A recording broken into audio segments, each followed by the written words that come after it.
Hi, Will. Hey, Matt. It's good to have you here. Yeah, good to see you again. I'm excited to be here in the Woodpecker office, talking about cold email and entrepreneurship. Yeah, I'm so happy to have this opportunity because, like, what you guys do, what you did with Lavender so far, and what you do it's very interesting and inspiring. So yeah, I appreciate that. Yeah. And I wondered, like, from your point of view, like, what are the biggest, the most important factors of your success? Because in a short time you did really great job, and it's not that easy. So yeah, it seems like a short time. Lavender's become, I think, objectively speaking, the number one sales email assistant in the 2 years we've been building it. But the journey to get to Lavender is actually a lot longer than that. We were building a different company for 2 years prior to starting Lavender. We pivoted into it. And then 2 years before that, I was building a different startup, or trying to, before I even met my co-founder. And that's when I first found Woodpecker, by the way. It was 6 years ago. So kudos to you. I think I was one of the, I didn't know this until recently. I found your product a year after you launched. Yeah. So I think I was one of the really early users. And it was a tool that I used in my very first startup to do my first sales outreach. And I've been a huge fan of Woodpecker ever since, and I'm so excited to be in the office and meeting you. And Thank you. I'm humbled that you're interested in what I've done, but I think you've built a really great product, and I've been impressed with it for many years. And we use it at Lavender today. Every email that our users receive when they join our product is sent through Woodpecker. So every welcome email that I send goes through Woodpecker. It's really important that that email that they get from me lands in the primary inbox, and Woodpecker just seems to be the simplest, most straightforward solution for that. So kudos to you. Really impressed by the product and the team. I'm not the normal use case, I think, for Woodpecker. I'm not doing it for my sales outreach, but I used to, and I recommend it heavily to solo founders, entrepreneurs, early stage companies, and small teams. So and I'm excited to partner with you more. Now, Thanks. What are the things that we've done at Lavender to build the what I would call the number one sales email assistant? And I think the biggest thing we've done is we've always focused on long-term investment with our users and our community and our audience. What I mean by that is we've always taken a give first mentality. We've pushed out tons of free content. Other people want to charge for content, or gate it, or ask an email address, or do an ebook that you have to sign up for, things like that. We've gone the other direction. Our content's easily accessible. It's free. We show up every day for the users on LinkedIn primarily. We're just always giving out free content. And a lot of the things that we teach our users, they could get value from, and they can get reply rate increases without using our product. Using Lavender, it's way easier. We help you write a better email, help you do it faster, help you get more replies. But if you want to do it manually, you totally could, using the content we put out. But it's just easier to use the software to do it, like most things. So the number one thing for us has always been give first to the community. And that's typically done with content, but we also do a lot of other things. Like we're doing gift cards for Thanksgiving dinners and like things that people maybe wouldn't expect, but it builds trust and goodwill with the community, and it helps people. We give our product away for free if you're a student or a bootstrap founder, or you're unemployed. Amazing. We've been doing that since day one. So I think that give first mentality is really a key pillar. But the other thing is just thinking about enterprise software like consumer software. So I think for a long time, people have thought of B2B as business tools, and you had to build for the org in the enterprise. And the way they approach product design was kind of plain and bland, and people don't have a lot of joy in using the product. So when we built Lavender, we looked at things like mobile gaming and consumer apps and social apps, and really approached it from the standpoint of building a fun product that people are delighted to use. So treating people working in enterprise companies like people, correct? Not as robots. It seems so obvious, but I think a lot of times people think like I'm selling to the enterprise, but in the enterprise there are several individual people that are involved in that decision, and they like the same things that you and I like. They like to have fun. They go scroll their Instagram. Like they do the same things as a traditional consumer.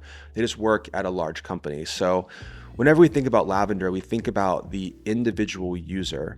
And we know that if we can delight them and make them happy and give them a really pleasant experience, that it'll translate into selling and converting at the enterprise level as well. So I think that's a core part of how we've approached the business. Yeah, that's, what I think is really amazing what you guys did is that many people talk about this, but not many people have courage to do this. And even like this giving first approach, you're not only giving content. I saw like your posts or LinkedIn posts or your co-founder Will A LinkedIn posts about, helping people like spending time with them, helping them with cold email copy, giving them entrepreneurial advices and so on.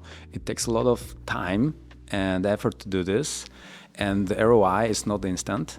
And I wondered, like, when was the first time you realized that your approach is not that common? How it happened that you are able to give so much without expecting instant return?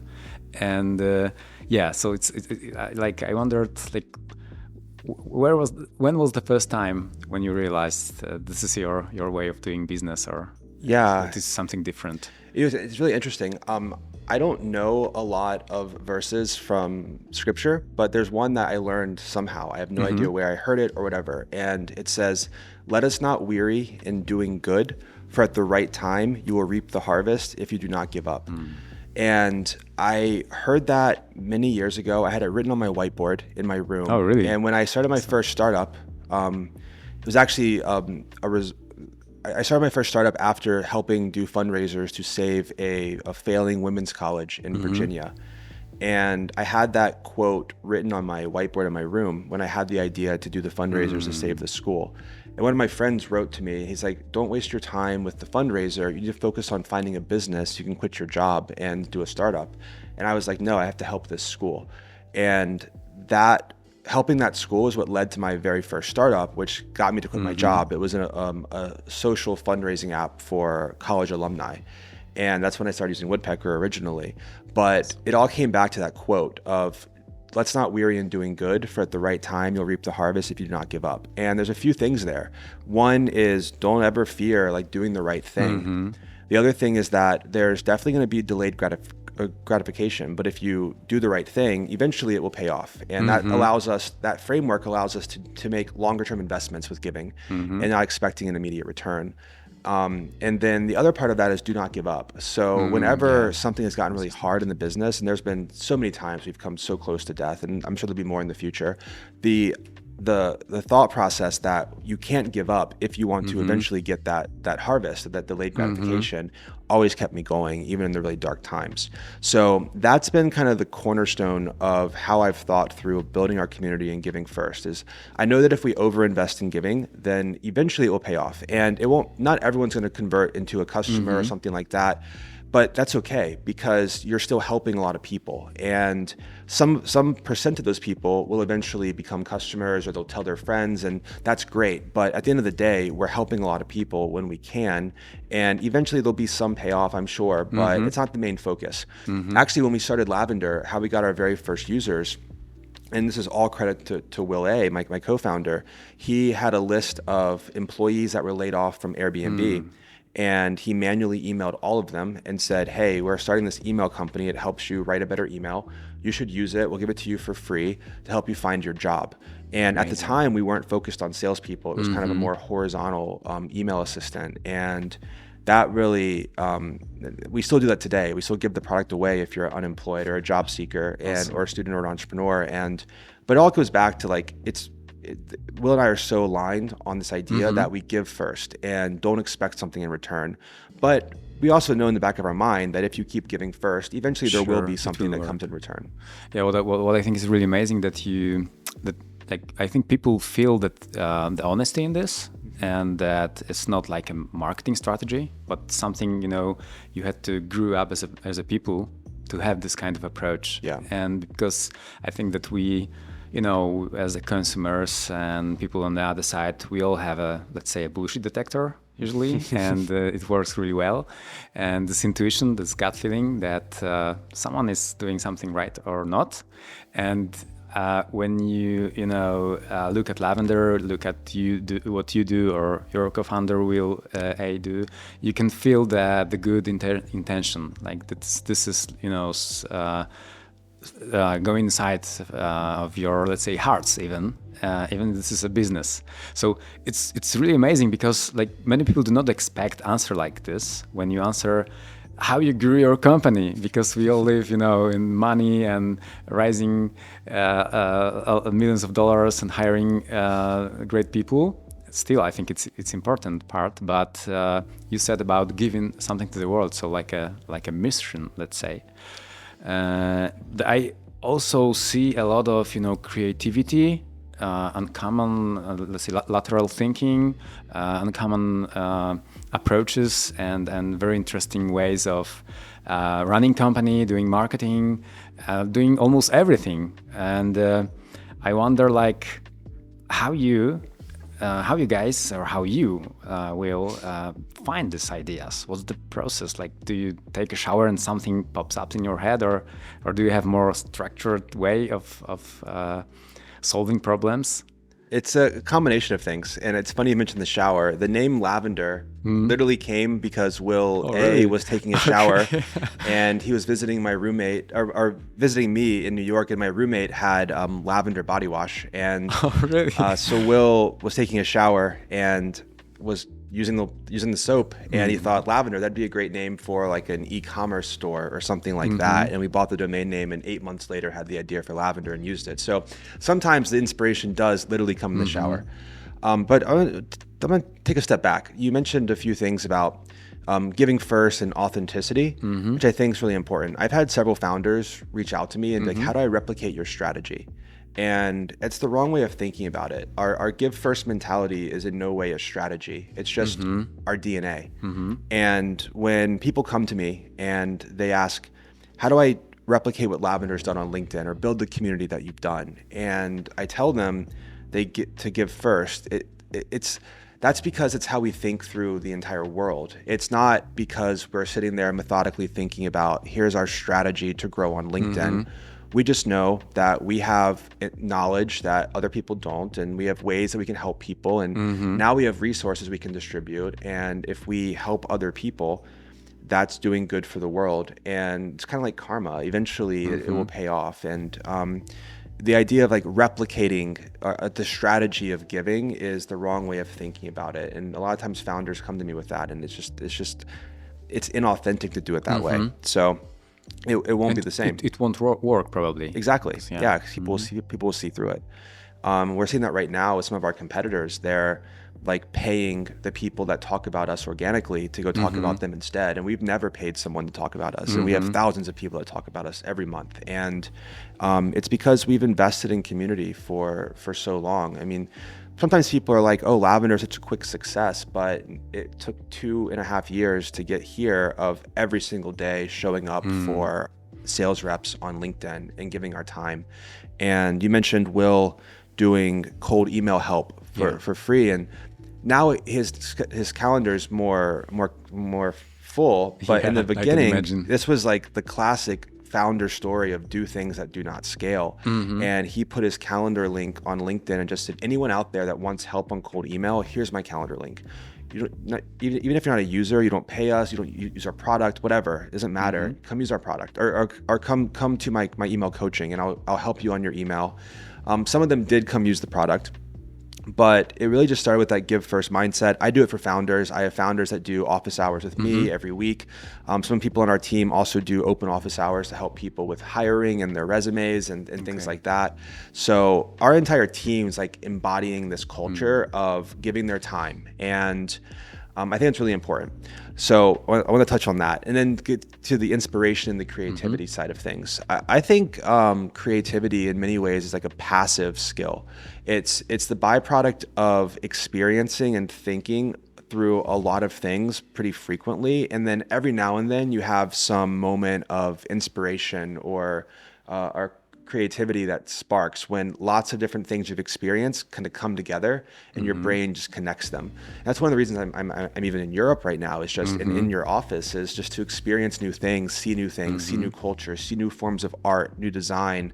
Like, I'm taking inspiration from how you built your office even. And like some point in the future, these things will come together and I'll blend all the things that I've experienced and some new innovation will come from that, or some new way of doing design will come from that. And I think that's really key. The more things that you can learn and experience, the more often you're going to have those moments of creative inspiration. I wonder if you have any I don't know, experience with art or some other things that require a lot of creativity and thinking differently, because I see a lot of relation between creating something and creating a company or marketing strategy that are as good as uncommon as yours. So I wonder if this was an inspiration during your life or your way. Yeah. So when we think about marketing and even design with Lavender, there's really two verticals that I think through. One is be informative and helpful, which we've discussed, and the other one is be just different and unique.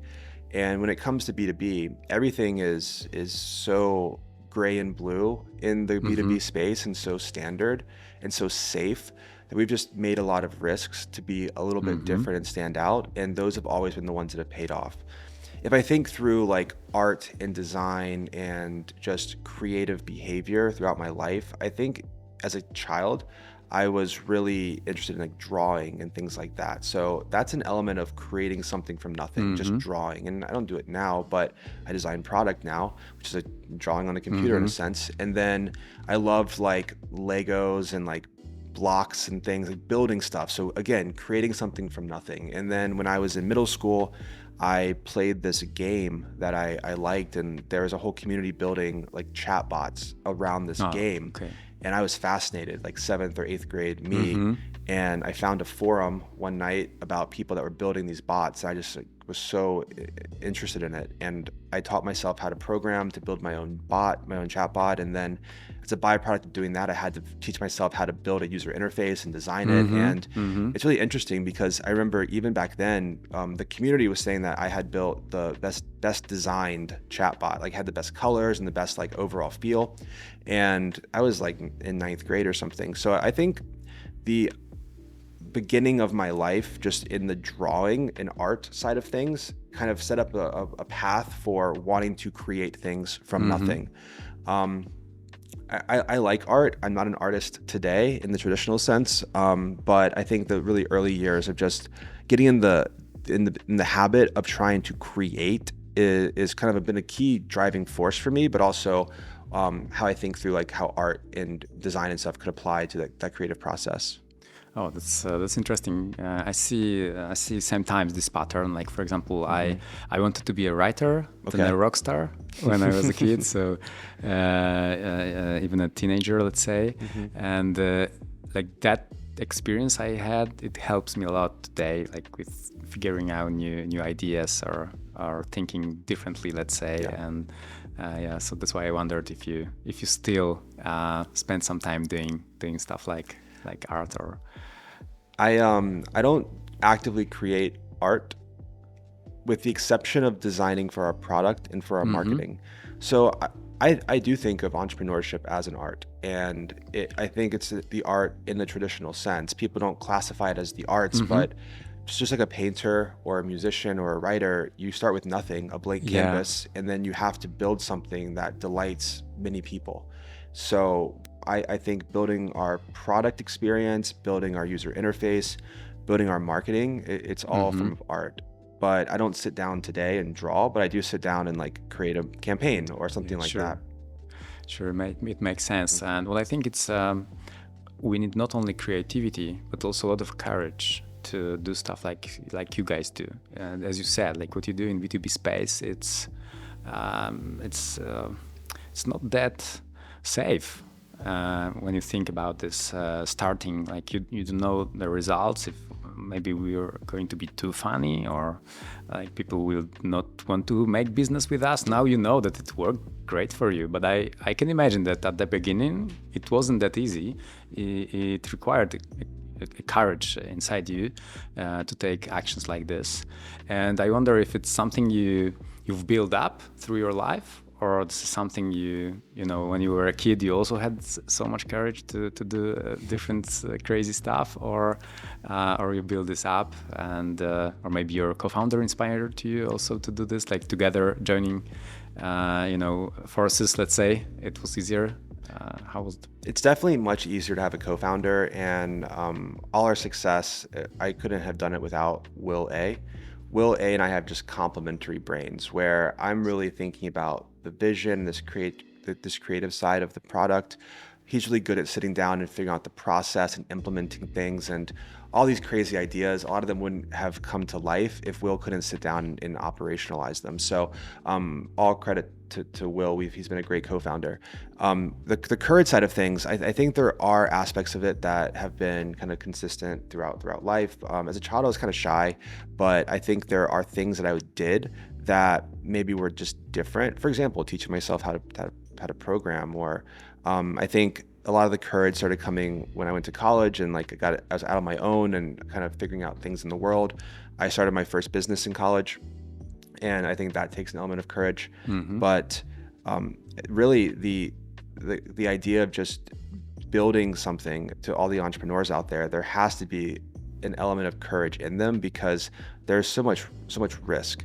And in our marketing strategy, there was a lot of risk in the very beginning. Mm-hmm. We are doing weird things, like we've had someone reach out to us and tell us, like, your website, you need to change it. You're not doing any of the best practices. We have a claymation wizard on our landing page as the above the fold, and it doesn't even say what we do, but we have 3 times industry average for conversion rate on our landing page. And I think it's because people, or maybe even higher, and I think it's because people go there and they're like, instantly pattern interruption.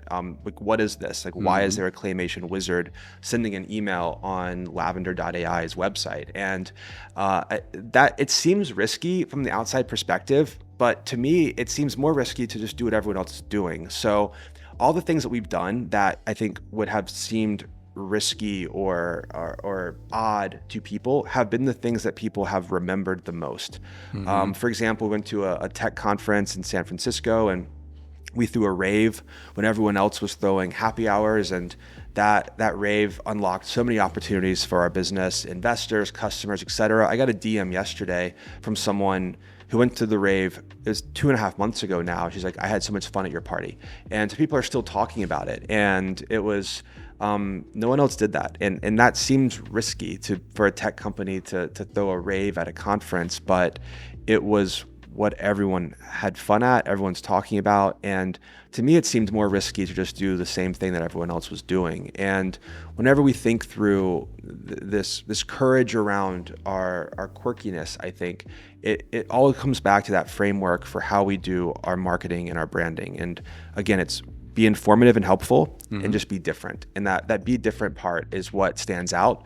But you couldn't only do fun, comedy, quirky content, because there's no substance to that. It entertains people for a moment, but it's not giving validity to your product or your philosophy. So we have to balance that with the informative content. So Will A, my co-founder, he goes really hard on every day showing up for the community and giving tons of informative content around cold email. And then I work on doing the quirky, different branding sides of our marketing strategy. And together, it doesn't seem so courageous, because we're giving value and we're entertaining people. That's what people like really want. So from the outside, it might seem courageous and like different, but if you kind of narrow it down to its framework, it's actually entertaining and informing people, which is mm-hmm. what good marketing is. Yeah, and you're really good at this. For example, your video series about the personalization Joe, or the Lavender Joe. Lavender Joe, yeah. Like, it's funny, but when you, as a salesperson or even a founder, you look at this and you realize how ridiculous are so many emails sent every day. Mm-hmm. And so it's funny, but at the same time, it gives value, mm-hmm. because you can be much better writing the next email you're going to write. So it's awesome, like that you can combine these two approaches. The community loves Lavender Joe, and the actor for that, when I first saw his interview, I knew he was the right person. He had come from a tech sales background and then went into acting, so he like understands what we're doing, and he really embodies that like just standard cringy salesperson. And people need to realize like the days of massive spam templates and saying the same thing is over. People are still using subject lines that were best practices 10 years ago, or closing statements, and everyone's heard about them by now. If you're getting your email lines or your text from like, here's what some top blog says, and thousands of people are also reading that blog and they're all saying the same thing, you quickly become a cliche. So things like, hope this finds you well, or do you have 15 minutes? Thousands of people are saying those exact same things, and the reader is getting those same words every single day, and it becomes just a cliche. And the point of Lavender Joe is to point out those cliches, because the average SDR does not get a lot of inbound email. They're not realizing that the inbox of a buyer has 100 emails a day saying the same exact thing that you're saying. And they need to realize that. So Lavender Joe's there. Like, imagine you went to a park or something and you said these things to people in real life. They would just ignore you or laugh at you, and that's what's happening in the inbox too. They're ignoring you. So Lavender Joe is really just there to drive home the point that the things that you're saying in cold email, you would never say in real life. And if it wouldn't work in real life, it's not going to work in cold email. Yeah, I think it's a perfect way to show this to people, and I really enjoy it. And I wonder, like, for example, what kind of advice you could give to someone who is, I don't know, starting the outbound campaigns or running some, like using company templates, for example, that are not working well, and it's trying to, figure out something new. Like, where should the person start? Like, what are the first steps, or, let's say the basic framework, your advice? They should definitely start at lavender.ai and download Lavender and audit their templates. We'll look for anything in the email that will hurt the chance of reply, and then help them fix it, and ultimately write a better email in less time. So, shameless plug, I would definitely use our product. It definitely helps people double or even quadruple their reply rates. But taking a step back from that, I think understanding how we've built the product can translate into how a sales rep can think through their sale. So whenever we build product, we think about not our user first, although they're a really important part of the equation. We think about our user's reader first. So what is the person that's getting your inbound email or your outbound email? What are they doing? What's happening in their life? What's going to make them respond or give them a really positive experience? And we've built that into our product design. And a lot of the things that Lavender suggests are built around the psychology of the end reader first. But a sales rep can think through that framework as well. For example, something as simple as mobile optimization. If you think we have that built into our product, we do mobile preview, mobile optimization automatically. Most sales reps are writing their email on their computer, but most readers are opening their email on their phone. So you don't need Lavender to optimize your email for mobile. We make it a lot easier, but if you just sat back and thought, where is my reader right now? They're in their commute, or they're in between a Zoom meeting, they are at lunch or whatever, and you just thought, okay, that person is on their phone, I should optimize my email for that experience. So too often, sales reps look at their prospects as just a number or a lead in a CRM, when, back to the point earlier, they are individual people. They've got priorities, they've got families, their kids might be sick or have sports practice or whatever. They're not operating on a sales rep's timeline. They have their own life, just like the sales rep does. But sales reps become so focused on achieving quota and hitting their numbers that they kind of stop thinking about the individual prospect as a human. And I think in all cases, when it comes to outbound, if you just start thinking about the prospect as a human and optimize around their life experience and what they're doing in their life, you're going to be much more successful. And that's why all these like cringy cliches don't work, because that's not what people want to hear. Oh yeah, I know what you mean. Like remembering that we contact people is so crucial. I usually give the advice of like how I try to write my emails. Like for example, when I would target designers. I try to imagine being a designer sitting in New York and drinking morning coffee and opening my inbox. And what would I like to see there? Like, Exactly. How much time do I have? What's in my mind? And it really helps, like restructure the messages we send. So it's excellent.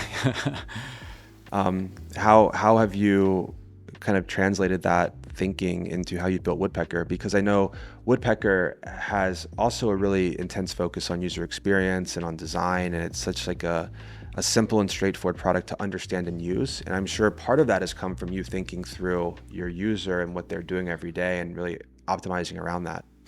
Yeah, I really like simple products. Like they are well made and they do what you want them to do. I don't like complex one. For example, I'd like to have like 3 knives rather than one. You can cut everything, and one for a fish, let's say, and second one to use a butter, or the third one for a meat. And the same with digital products. I think that this is the approach I wanted to apply here at Woodpecker, so that we do one thing, but try to do this as good as possible and as smooth for the user as possible. And like you guys help with the context, with I sometimes think that you're like a Grammarly for salespeople, plus many things you have inside, helping them, for example, for personalize. We help with being consistent. And I thought that it was a really big struggle because we used to use cold emails previously, and tracking everything in Excel file, who answered, who not, following up manually. It took a lot of time. So we decided to focus on one thing, like helping people to be persistent, to be consistent, to take all the daunting tasks from them and let them focus on building relations, or maybe being more creative, running campaigns, not hitting send and checking Excel file all the time. So. I love that. I love that you've kind of narrowed your product philosophy down to this core value of helping people be consistent. Yeah. Like, I think when you build around that word, there's a lot of things that can translate to the rest of the product and how you think through just user experience. For us, that word is confidence. We have set a very early sales doc where I wrote that we're not selling software, we're selling confidence. And that was just how I thought through it. But we hear from our users a lot that they become way more confident in their email. And our objective is to make anyone in the world, regardless of your background, your income, your education, whoever it is, you should have the confidence to send an email to anyone else in the world. You could be a student in school and send an email to the president or to Jeff Bezos or something, and should have complete confidence in doing it no matter your background. So we build around that confidence word. And it's really interesting to hear that you also have a core word, and yours is consistency, to build your product around. How did you come to that? How did you identify that consistency was the main pain point? I know you were solving your own problem. It's we're scratching our own itch. Like before Woodpecker, we tried to build a startup around fitness industry, let's say CRM for personal trainers. We were cold emailing them manually, and during that time we created the, let's say, pre-version of Woodpecker that helped us to automate the first emails and follow-ups. And when we realized that our previous project was a failure, let's say, we won't work, we decided to pivot and enter this sales automation industry category. Let's say that it was quite like early stage for the category. Like sales of outreach were like 1 year and a half old, so they were an inspiration that something we created actually works and someone wants to pay for it. Like we knew it. So it was much easier to start Woodpecker then. And after some time, like talking to our users, we realized that why they buy Woodpecker and why they use Woodpecker is it's so easy to follow up. It's so easy to be persistent. I don't have to spend so much time doing this manually to remind about me to other people. And we realized that this is the main value we give to people, not to send hundred thousands of emails, but rather to start relations by being consistent. Because even nowadays, when you want to grab a beer with a friend, usually it requires a few texts or I don't know, messages on Messenger or WhatsApps before we can figure out the good time and place. Not one message, usually a few of them.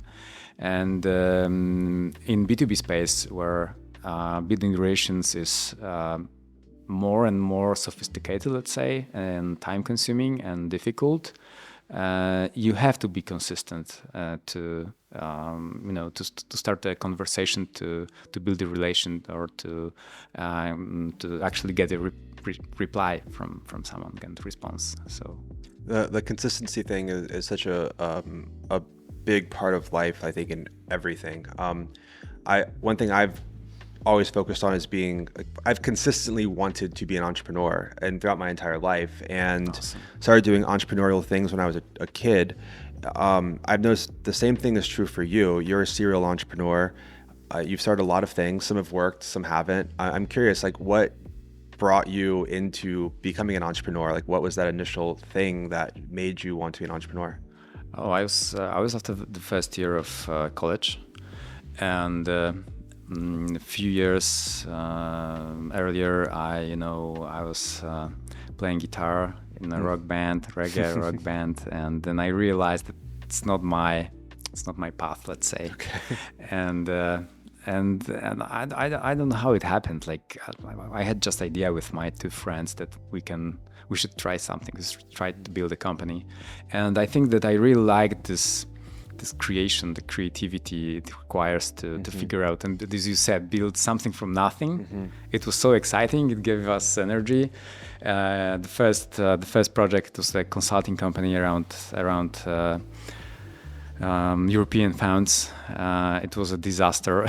So we learned a lot, and this is how it happened. Like every new project came from the previous one, and I really loved the process of creating something. So even when I look at my, let's say, primary school time, I sold some comic books, or so I think I had this inside me from a really long time, and this is still like even today it's the most energetic thing for me, like thinking about new stuff to do, or like figuring out some new features in a product, or how to give value to people in some special way.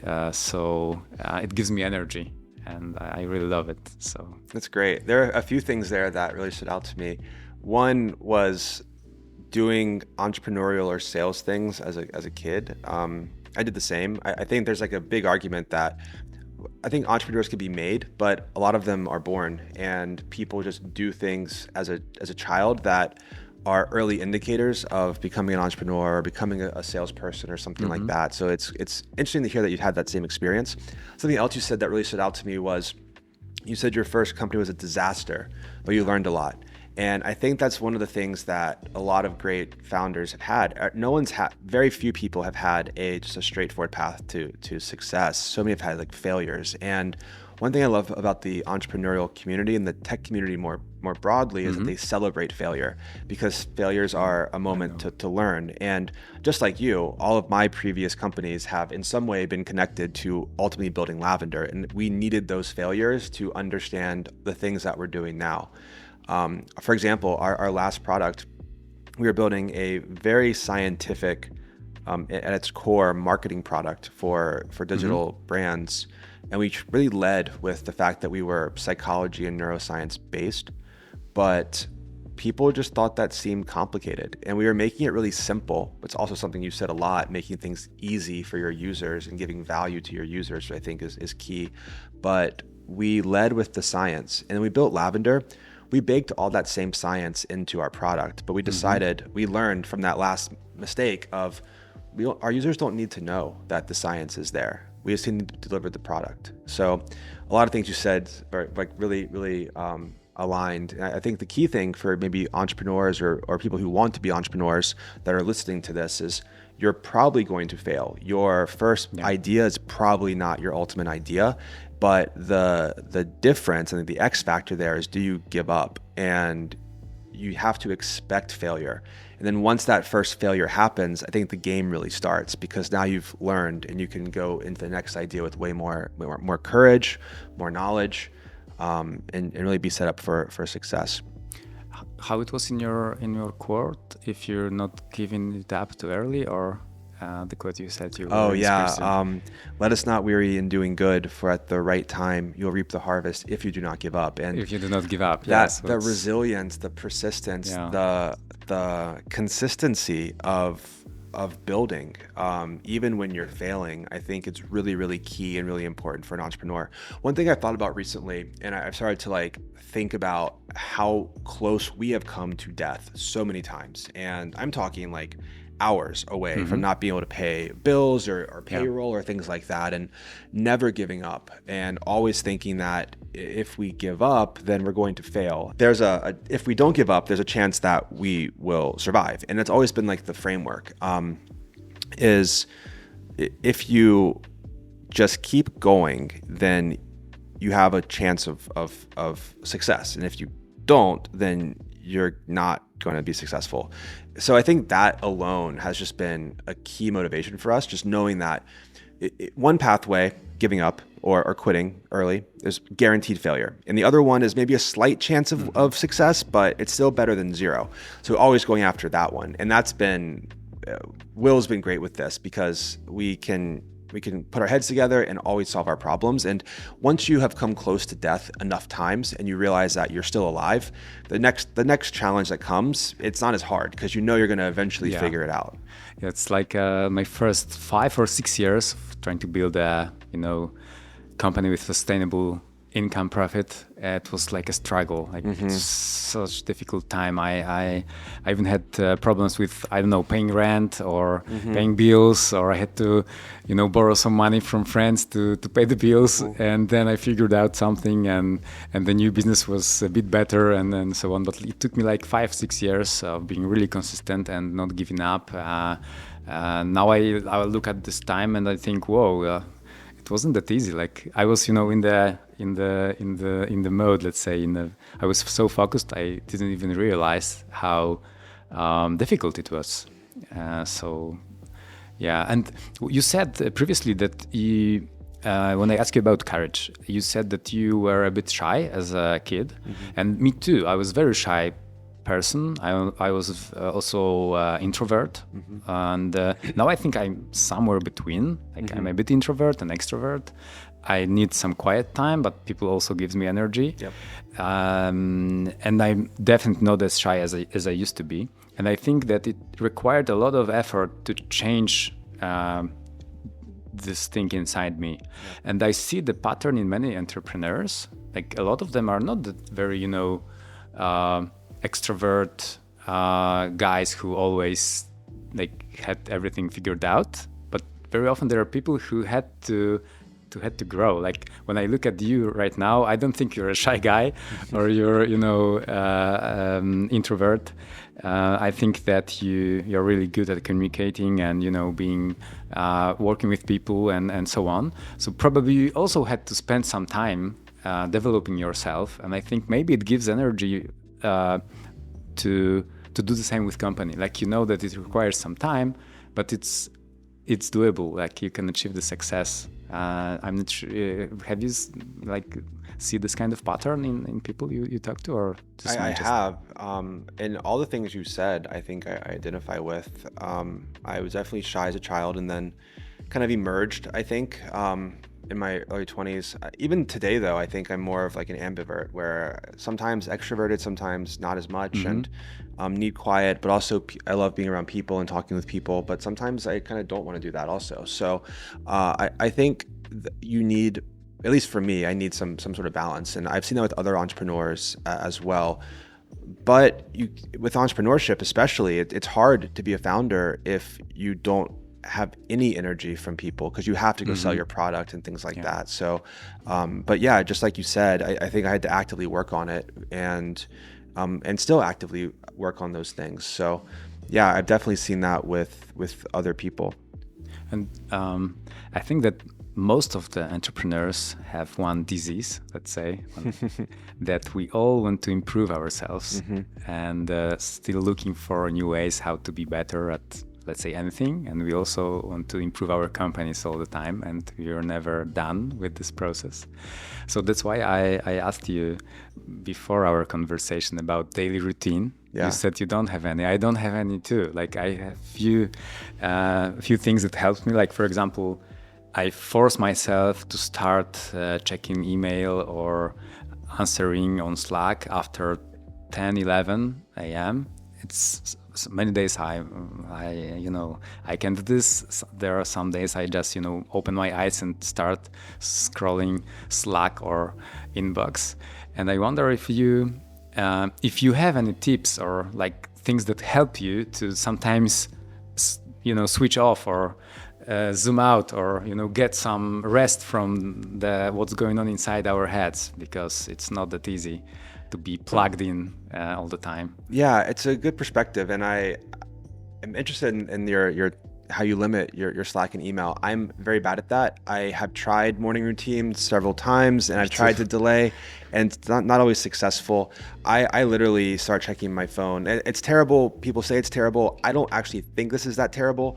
I check our email, our Slack, and our revenue right when I wake up. And and I start triaging immediately. Like if a customer support ticket is like high priority, I can respond to it immediately. And it's a byproduct also of our team being really small, where I'm still answering support tickets. And so is Will. We just hired someone to do that. So now she's taking over a lot of it. But I try to get to that stuff right when I wake up. And I don't think about the idea of the workload being a problem per se. Instead of work-life balance, I've always been more enthusiastic about the idea of work-life integration. So if I need to wake up and do something else that's not the job, I can totally do that. And it's one of the reasons I wanted to be an entrepreneur, is to build a life that is flexible around what I need to do. Even like right now, I'm in Poland and I'm doing work. I'm also exploring. I'm having a great life experience, but I'm still working the entire time and thinking about work the entire time, whether it's at night or in the morning or whenever. It's because I've built this concept of work-life integration. And I think it's kind of necessary as an entrepreneur. It's hard to shut off the business. And this goes impossible sometimes. Yeah, it's impossible. And it would be actually a bad thing if you did, because you need to always be in the back of your mind thinking about the business or the user or the customer or the product. And as you're experiencing life and going through your day-to-day, like I said earlier, that passive creativity is how these sparks of inspiration come. And then if you're always thinking about the business, even in the back of your mind, you can apply those things to the business. So like I'll be someplace and I'll see like a picture or a color or a design or something, like, that'd be interesting if we put that into a marketing campaign or into our product or something. So I never actually have tried to shut off. I've always tried to just integrate, I guess, in what I'm doing with what I'm working on. It's really interesting. I know what you mean. Like, do you have sometimes situation like you sit with friends and you talk about something and then the idea came to your head and you cannot listen what they are talking about because you have to write this down, or you have to like think about this for a moment because someone said something that, connected with the idea you had previously in your mind, and then all the time. All the time. I zone out in that way a lot, where something's happening and it triggers, and I'm just like, I go down. I try to keep listening, but my mind is just like thinking about all the So this goes back to something that I talk about a lot, the Herman Brain Dominance Instrument, which is a framework for how people make their decisions. And it essentially says people think through decisions in 4 quadrants: action or process, so the things needed to implement a decision; the vision, so what are all the possibilities, the big picture, the aspirations of this decision; the people involved or the people impacted; and the data, the supporting details. So action, vision, people, data. And that's what happens when that zone out occurs. I hear something and then I go right into that vision quadrant of like, what are all the different things that could be built or done, or what are all the possibilities of what I just heard, and how can I apply it? And that happens frequently. And I do try to pull myself back in from that. But yeah, I have that same experience. Yeah. So I definitely know what you're talking about too. So Yeah. So maybe tell me some more about, because one of the things that I found really fascinating when we first met the other day was a lot of your core values come just like ours from giving first and helping people get started and helping entrepreneurs. Can you tell me more about like what brought you to that way of thinking, why helping these people is such a core part of your business and your way of doing entrepreneurship? okay, I think that at the beginning, I wanted to start my own company to be, say, independent. So to have my own money and not have boss or stuff like this. And then after a few years, like when my first company, after my first successes, I realized that making money is not that difficult, but having good relationships with people is much more important. Like there's a level of money that actually changes your world. And I know the struggle of not being able to pay the bill, but it doesn't matter if you have, I don't know, 1 million or 10. Of course you can buy more things, but is it really why we are here on this planet, let's say? And I think that we underestimate how important people are, like having, as you said, for example, having a good energy inside company, like having a good team and feeling good going to company and having good relations with other, I don't know, people and business partners or people around. And when you realize that it's not that easy to do stuff that's not that ROI focused. And I think this is why we also try to experiment. We are not as good as you guys are, but for example, why we created this cold email camp this year great. and invite people and then learn them for free the whole week with really great experts. It's an amazing, inspiring experience also for me. So I received a lot. And probably in the long run, I think Woodpecker also will benefit from this project. But we actually wanted to do something, something special, like to do something different, to help people, to do something interesting. So I also think that, as you said, it's inside, let's say, our DNA, like the way of approaching life, let's say, and it's also what we replicate inside and outside Woodpecker. What I find really interesting, and I've noticed this several times in our conversations, is it kind of goes back to that authenticity piece you mentioned earlier. When you say these things, like your eyes light up, you smile, like you get excited about helping people or about building product and things like that. So I'm really curious, like if you think about it, what is your driving motivation? Like what's inspiring you to do all these things? It took me some time to realize why Woodpecker is so exciting for me. And I realized it when I was talking to our users and I heard their stories. Like it was, for example, someone said, I used to work in a big corporation. I always dreamed about running my own company. And I decided to do this. I bought this outbound B2B sales workshop. The host said you should use Woodpecker, and I tried Woodpecker. It helped me. I've got first clients, and now I have like 15 people agency, and I live on my terms. Let's say That's great. And then I took to the other person from let's say Spain, and I heard the same story, and then someone else from Brazil, and the same story, and this is such a similar story to mine. That I realized that there are so many entrepreneurs there, people who want to be maybe free is a really big word, but free to do what they want to do, to free to create, to build companies, and helping them, giving them the maybe not the whole solution, but being part of their dream. It inspires me, like it gives me energy. So when we have more users, when our product is better designed or more powerful, I know that we help thousands of people around the world to build something. Like when you told me that in 2016 it was the first time, and you used Woodpecker for your project, so you approached, you tried to build something. It's very inspiring for me, like to listen to this kind of stories, and and I didn't know this. Like it took me some time, the quiet time, like the zoom out, as you said, to realize why I have this energy inside me.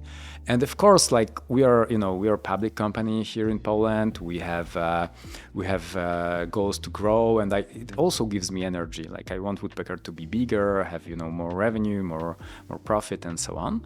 But it's not as powerful as this people element, let's say.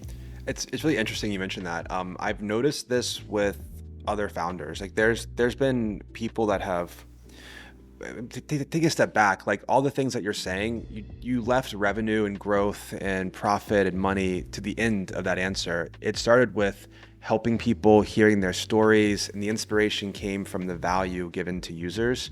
And I think a lot of great entrepreneurs feel that same way, and other ones think, I'm doing this business to make money. And similar to you, as a child, like my first motivation was, I want to build a life for myself, I want to make money and things like that. And then what I realized was when I started shifting that mindset, it just kind of happened just naturally. It wasn't really an active thing. I just realized that money is a byproduct of providing value to the users. And I become inspired the most by user stories that have nothing to do with revenue. So often people think about Lavender's value as we've doubled reply rates, we've increased sales, I've gotten larger commission checks or things like that. And that's great. But the ones that I really love are the ones like we have a user who said he's saving half a day per week on email, and now he can go play golf every Friday. Or people who have we've had several of these, dyslexia or OCD, and they would get stressed out writing emails because they had these problems, and Lavender has, quote, changed their life. Or people who were about to lose their job because they weren't hitting their quota, and then Lavender helped them keep their job. And then of course, people who are making more commission or getting promoted faster and helping their families. Like these things are way more inspiring to me than when a team comes and says we've doubled our reply rate or we've increased our revenue. And by the way, that's like a byproduct, again, of helping people at the very beginning. So I've noticed a lot of similarities in how you've described the value that you're giving, and also how you've overcome a lot of the challenges, because I've had very similar stories of like big failures. And if money is the only motivating factor there, it'd be way easier to go get a job. And so I've seen a lot of that with you. And I sometimes think about, what do you think about this, Will? Like when you are focused on making money, running a company, it's like you'd be focused on being cool, being a person. If you're focused too much on being cool, you're not cool. Yeah. You have to be focused on something else. Yeah. And then you are cool. And it's the same with money and making more revenue and profit and growing. If you're focused only on next quarter and so on, it will not work in the long run, I think. And when you are focused on giving value, creating something, having good energy, and then the money came after that. So there's I've been thinking through like entrepreneurship and resiliency a lot, and motivating factors for entrepreneurs. And I've started to like divide them into really two camps: people who want to be entrepreneurs and it sounds cool, it's like in the media, it's sexy, they make money and have a good life. And people who need to be entrepreneurs, like that's the only thing that they could do, and they're going to go through whatever it takes to be an entrepreneur. And I've seen this happen a lot, where people who want to be entrepreneurs, a year later, they go back and work at a big company and make a big paycheck. And people who need to be entrepreneurs, they really go through the struggle. They, just like you, I had problems paying rent or getting groceries, had to borrow money from friends, had to do like side hustles and consulting projects and all sorts of, sell my car, all sorts of things to get a little bit more runway, to live another 2 weeks, to just keep the dream alive. And I'm curious what you think about that, like this idea of want to be an entrepreneur and need to be an entrepreneur, and how that relates to like your own resiliency and going through these own struggles you've had. I have this internal calling, let's say, that like I have to create something. And it used to be, you know, being in high school a rock band, let's say. Yeah. I wanted to be a writer and write stuff. Like I write some stuff right now, but not as a regular writer. And like running companies also this like it fits this little monster inside me who needs to create something. Like I cannot imagine my life will end. I will be dead without this. Like, so if you take this from me, I'm dead. Like I can be alive, but not fully. So yeah, I know what you mean. I think that's why I was able to, like, for 5-6 years live in, like, it was a real struggle, like to building the first companies. Yeah. And yeah, and I now when I look at this, I'm sometimes surprised that it took me so long and that I stick to it. But I think I knew that it's so important for me to create something, to build something that is much more important than having money and working in a safe place. It was like totally different level. I love that answer, and I'm just thinking about like the magnetism of us like eventually meeting, and maybe like how I found Woodpecker. It's so crazy because I get asked that question too, and my answer is the exact same. I just have this internal like need to create. Like that's my entire driving force. It's just I want to create something, and right now that energy is really channeled into creating software products. But it's also the same thing in our marketing. It's like why we launched an EDM song. Like I saw something on LinkedIn, awesome. And I'm like, we're gonna meme that and make it into an electronic song. Like it's like taking things and creating things has always been like that core drive. And it's so interesting to hear you describe so many of these answers the same exact way that I do. I think it's just really inspiring to hear that from you. And really, it's like, I think, a testament to how you've built Woodpecker. It's like, it's a great company, great product, great design, so simple. And I think it shines, like it's in the DNA of the founder. And I hope the same is true with Lavender, that this whole concept of creating and giving is like at the core of the product. And that's what's created such like intense user love. Because I know your users love you just like they love our product as well. Thank you, Will, for this kind words. And I think that this creative part is very important. And like for people who want to start their own companies or run their own companies, I think that there are like few stages of this. And stage at the beginning, like for many people, just focusing on getting some money and like being very selfish. It's really okay. Like when you start, you have to pay bills, you have to buy groceries and live, and this is okay. When you learn how to run the small company that is, let's say, selfish driven, but gives you the first tool set of being an entrepreneur, I think the second step is to build a company where you can give value to other people, and the third one probably is to build something that will disrupt something or change on a big scale. And what I see very often is people starting from let's say top mindset, and it's very difficult when you have a family, money, or you don't have to think about cash that much. It's not a problem, but for many people, I think it's really good to start with something small, even being a freelancer, being a small agency, and learn how to being an entrepreneur first, and then build, for example, SaaS company. It's not that easy business to start. That gives me another question. I'm really curious in two ways. First, what advice would you give to people who want to be an entrepreneur? And second, what advice would you give to people who want to be an entrepreneur in Poland, which is a much smaller startup market than, say, in the US, and a different set of challenges? So I'm curious for the people listening, like if you're an entrepreneur and not sure how to start and you live in Poland, and then more generally, you're an entrepreneur that wants to start, you live anywhere, like what advice would you give? Is there different advice, like what from your own experience? I think that they're the same. To start where you are, use what you have, and do what you can. I love that. And for example, when you want to I don't know, sell something, you have an idea, open your Facebook and send messages to all your friends, people you know, that you're going to start this company, and if they do not need, I don't know, social media agency, if this is your idea, or a you know, bread from a bakery, because this is what you're going to do, and like just, you know, do, and not try to sit down and figure out what's my product, what my idea will be, but just take action, take small steps, and probably the first idea won't be the like, you know, the best one, and all the best product ideas and business ideas I had were byproducts of doing something else. And even Woodpecker, we were working on a CRM for personal trainers. Yeah. And so, yeah.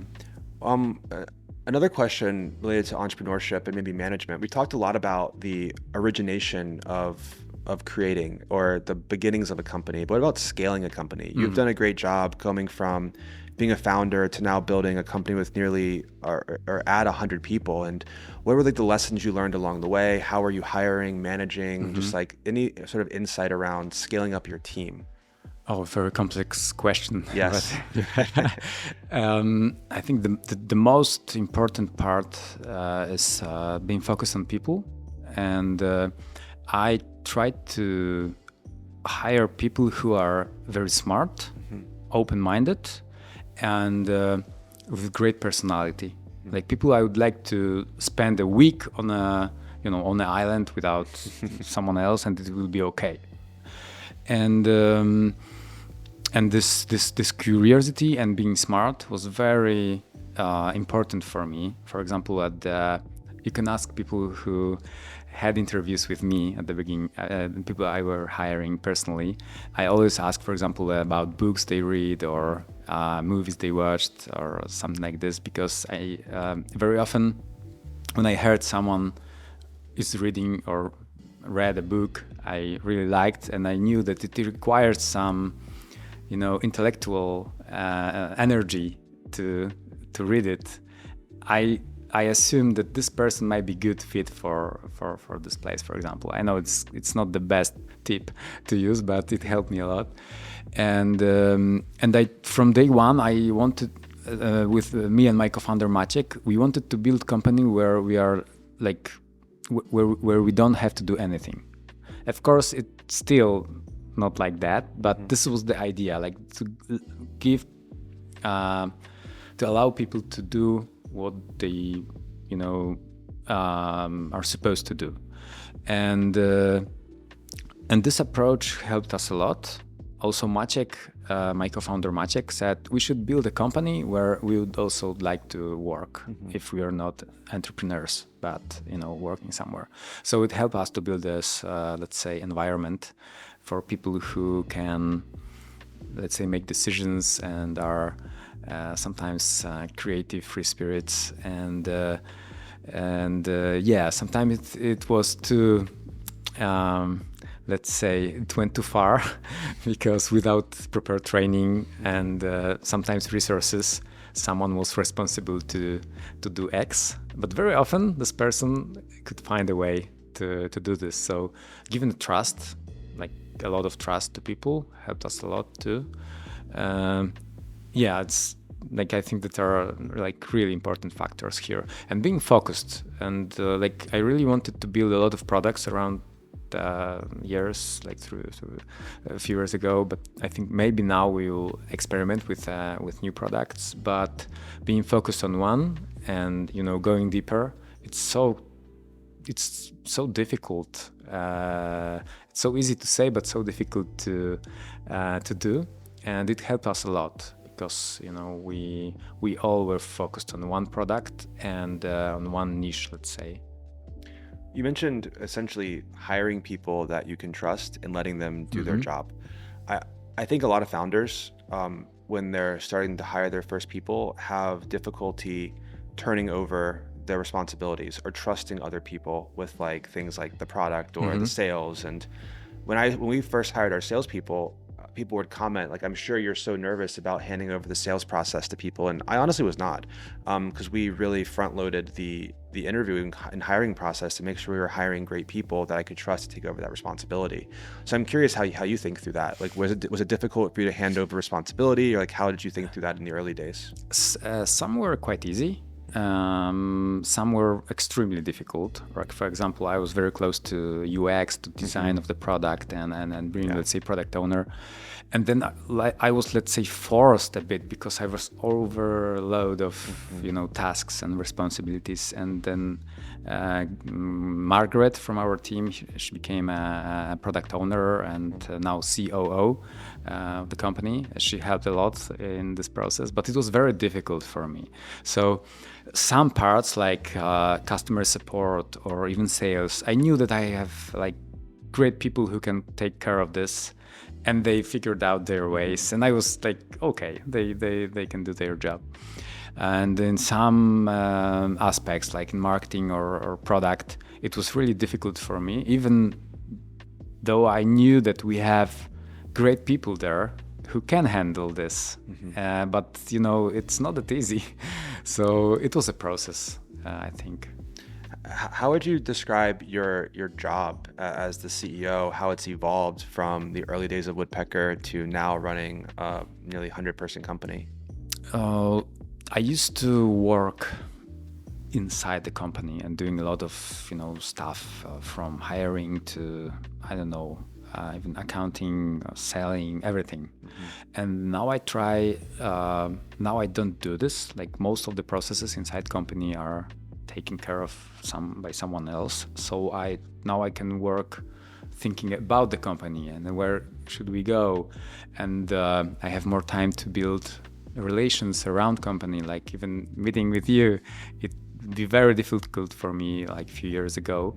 So like having a great team who knows what to do, it's so awesome. I really like, I feel much better running 100 people company than 7 people company. I really like that time because creating this product, being in the first, let's say, in the first line, it was great.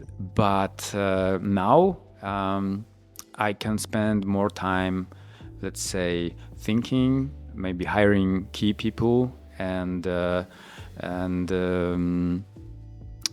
not being involved in so many processes inside.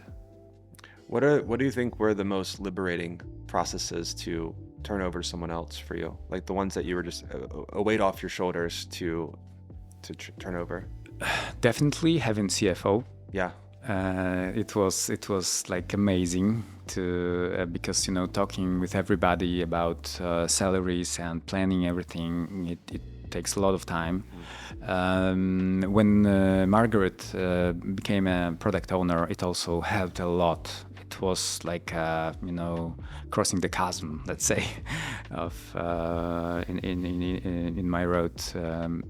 So yeah, like having Kathy as our CMO, it helped me a lot because she was growing with the company, and I knew and I know I have a person I can rely on. And so there were like few moments of key people who I realized that are good at what they're doing, even better than I was.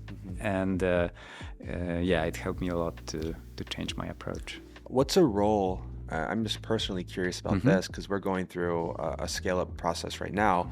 What's a role that you think you hired for too late? I think most of them. Okay. I've definitely built people around product faster, like giving all the product responsibilities because it takes time to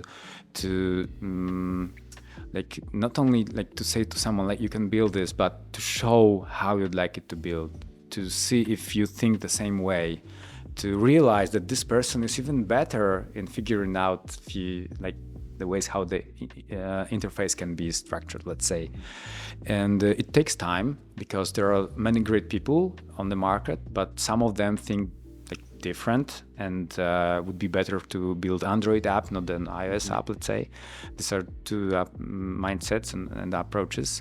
So Yeah, I think that definitely I would start faster to build a, let's say, product team that it's independent or as independent as it can be, because I'm still involved somehow in the product development process, like maybe figuring out which features to focus first and which not.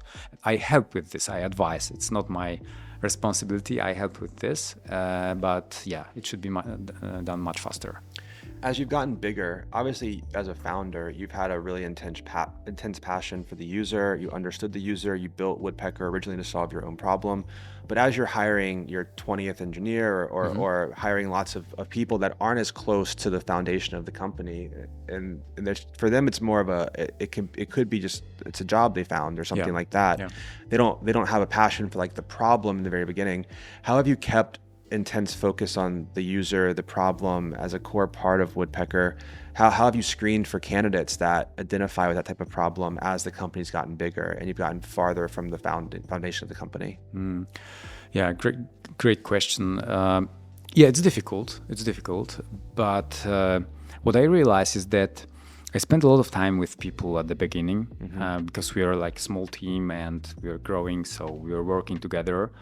And many people who are, C-level right now in the company, they started at the beginning of the company or early stage, so they know my mindset, my approach, and now I see that they hire people with that say this.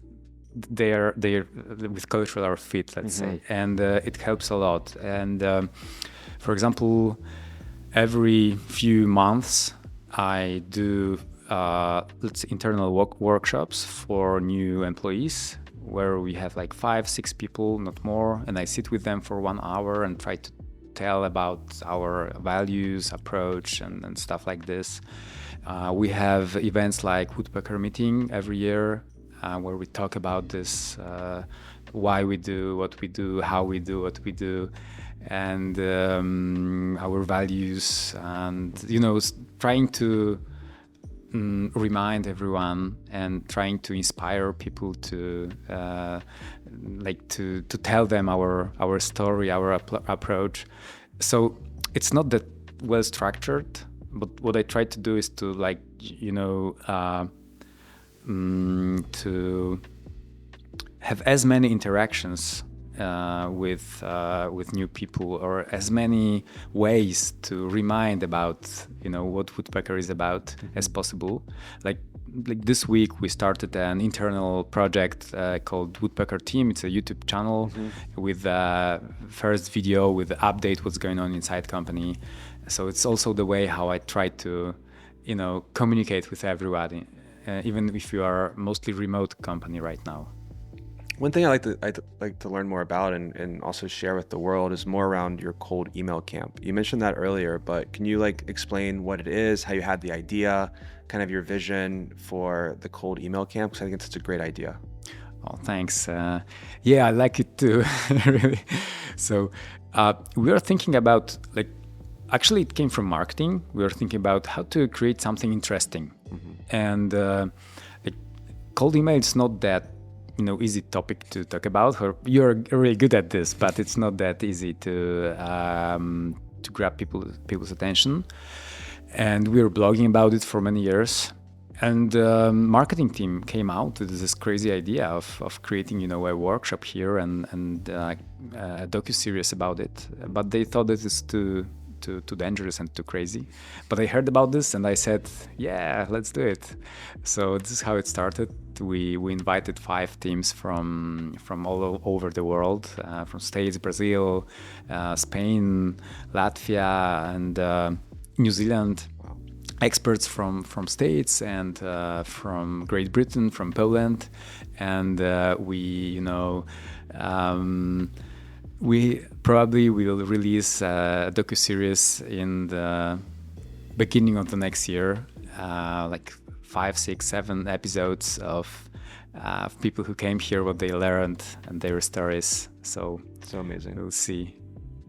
And what were the things that you learned in that process about I think honestly your core user from all over the world. Are there like things that you took away from that new inspiration, or things you learned from all these people that came to visit the offices here? Yeah, it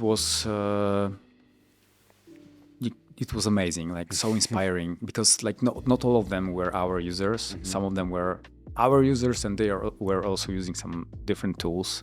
So for example, being able to see how they use competitors' tools, it was so inspiring, just like even to understand why they choose them, what do we miss, for example, or if we are not a good fit.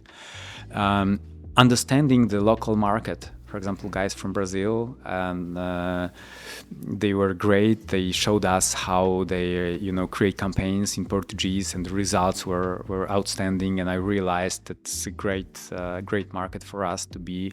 And we had a lot of luck, because like people with such a great energy came here, that it was inspiring, I think, for all our team and also for them.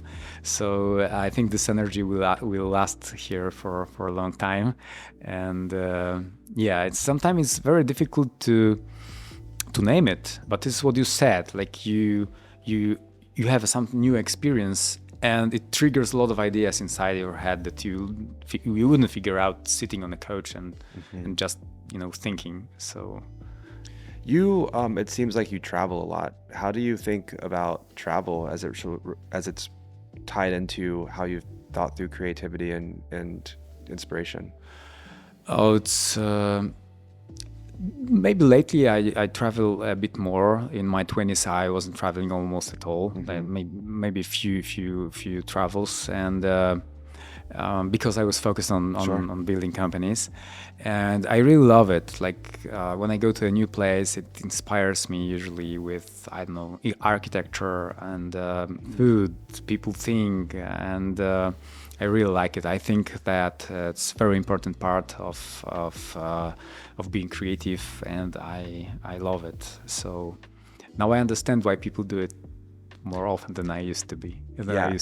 I was the same. I love the architecture, the food. I love to travel. But in my 20s, my friends were all traveling because they had jobs, and I was doing a startup and couldn't travel.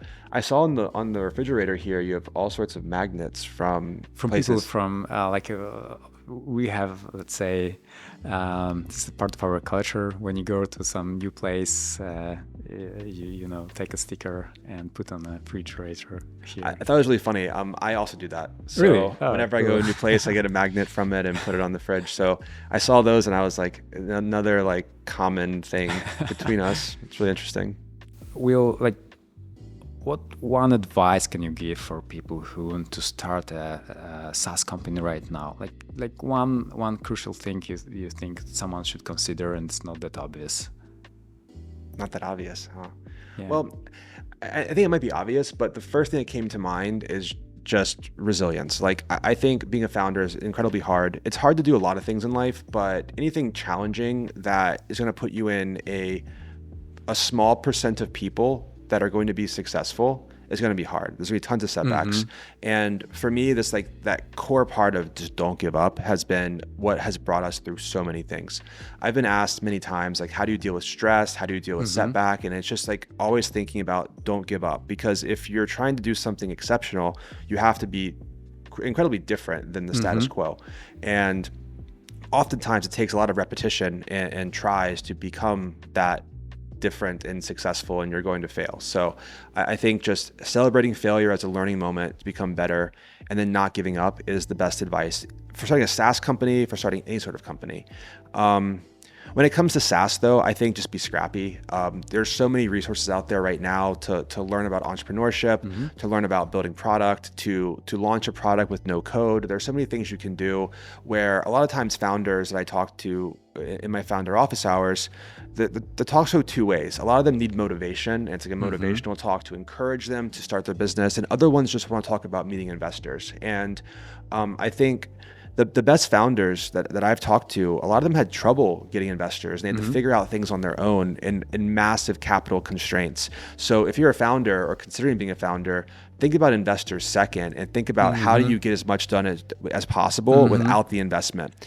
And it's going to be hard. It won't be perfect, but it's going to make you a better founder because you are so capital constrained. All the things that you're mentioning to me about how you love our brand and our marketing and things like that, it's because we didn't have money to hire people to do it. I had to figure it out. And some of the things that people love are things that cost like $50 or something. We did them because they were cheap, but because they were cheap, they were different, and people just identified with that and built a strong relationship with our user base through that. So don't focus on investors, focus on giving value and doing things with limited resources. I think it's better in the long run. Oh, this is so awesome, because I wanted to say, like, even if you know that you need investors, you should have a bootstrapper mindset. I think it's not that obvious for many people, but it's a really good mindset to have at the beginning. It's good to have that as part of the company, again, the DNA of the founding team. And I think in climates like this, where the market is tumultuous to say the least, companies that have their DNA as being incredibly high growth, venture backed, spending a lot of money, doing lots of layoffs right now. And the companies that maybe came from a more bootstrap mindset and have had that as part of their DNA and have been more capital efficient, even if they've raised funding, I think they're in a stronger position. But too often founders see the stories of entrepreneurs and the big funding round, and they think that is what you're supposed to do. And that's what I thought originally as well. It's not as common to hear the stories about the founder who struggled for 6 years and bootstrapped and through grit and will built a company and then maybe raise investment later. That story is less common. And so the founders aspire to these like big venture funding. And we're venture backed now, but we weren't originally. And it took a long time for us to become venture backed. But as a byproduct of having to build the company without venture funding, we've built a brand that people love, a community people love. We built a better product. We built better DNA into the company. That's I think this is a really good way to wrap up our conversation today, and the message to have this bootstrapper mindset. Even you have a lot of resources. It's something we should remember when we start or grow a company. And by the way, if you're a bootstrap founder, Lavender is free until you get your first customers. So awesome. Check it out. But I think, and use Woodpecker. When I was a bootstrap founder, Woodpecker was the first email tool I used to get my first sales outreach. So I think it's a perfect tool for founders. Thank you, Will, and thank you for today's conversation. Yeah, thank you. It's so good to be here.